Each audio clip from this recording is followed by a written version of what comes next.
Aquesta setmana la Comissió Europea ha imposat una multa històrica a Telefònica per abús en les tarifes d'accés a internet.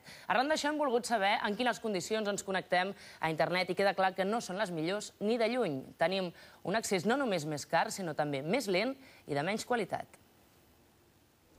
Per feina, per estudiar o simplement per passar l'estona, connectar-se a internet és avui una necessitat per molta gent i que es paga a preu d'or. A més, la velocitat de connexió a la xarxa tampoc dona la talla. Segons un estudi fet per la Fundació Nord-Americana Tecnologia i Innovació, a Espanya la velocitat mitjana de connexió és d'1,2 megabytes per segon, mentre que, per exemple, al Japó és 60 vegades més ràpida i 5 als Estats Units. Dins la Unió Europea, els francesos naveguen a 18 megas per segon, mentre els portuguesos ho fan a 8.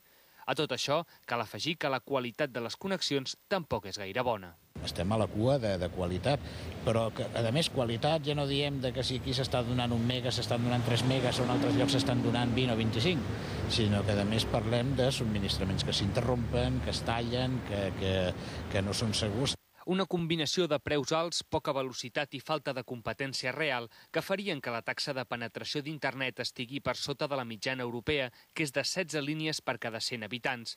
Als països del voltant, Portugal en té 14 i França arriba a les 19. Al capdavant d'aquest rànquing hi ha Holanda i Dinamarca amb 30.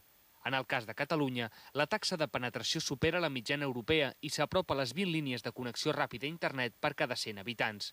A Espanya, tot i la liberalització del sector, la majoria de la xarxa d'ADSL és propietat de Telefònica, que la lloga a altres operadores. A més, l'antic monopoli, lluny de perdre quota de mercat, en guanya any rere any i ara controla gairebé el 60% de les línies.